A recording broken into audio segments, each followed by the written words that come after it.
2025 උසස් පෙළ විභාගය සඳහා පෙනී සිටින දරුවන් සඳහා තමයි මේ විශේෂ මතක් කිරීම. මාස දෙකකට කලින් අපි ආරම්භ කරපු ප්‍රශ්න පත්‍ර පන්තිය මේ වෙනකොට අපි අති සාර්ථකව කරගෙන යමින් සිටිනවා. එතකොට ඒ පන්තිවලට සහභාගී වෙච්ච දරුවන්ගේ විශේෂ ඉල්ලීමක් තිබුණා ෆිසිකලි ඒ පේපර් එක ලියන්න අවස්ථාවක් ලබා දෙන්න කියලා. හැබැයි ෆිසිකලි අනුරාධපුර සියත් ආයතනයට දරුවන්ට පැමිණීමේ ගැටලුවක් තියෙනවා. ඉතින් ඒ සියලුම දේවල් සලකා බලලා අපි අප්‍රේල් මාසේ ඉඳලා තෝරාගත් ආයතන කීපයක අපේ පේපර් එක ෆිසිකලි ඇවිල්ලා දරුවන්ට ලියන්න පුළුවන්. මුලින්ම ගත්තොත් අනුරාධපුර සියත් ආයතනය, නමුත් ඒකම ලෙක්සිකෝන් ආයතනය, නමුත් ඒකම සිට්මිනි ආයතනය, එප්පාවල වින්වේ ආයතනය, සමාධි කැබිතිකොල්ල සහ ඉදිරියට සෙසු ප්‍රදේශත් ආවරණය වෙන විදිහට අපි මේ වැඩේ ක්‍රියාත්මක කරනවා.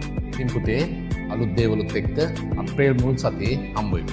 මේ ගැන 2025 උසස් පෙළ කරන යාළුවන්ටත් දැනගන්න මේ වීඩියෝ එක අනිවාර්යයෙන්ම ෂෙයා කරන්න. වැඩිදුර තොරතුරු සඳහා අපේ WhatsApp channel එක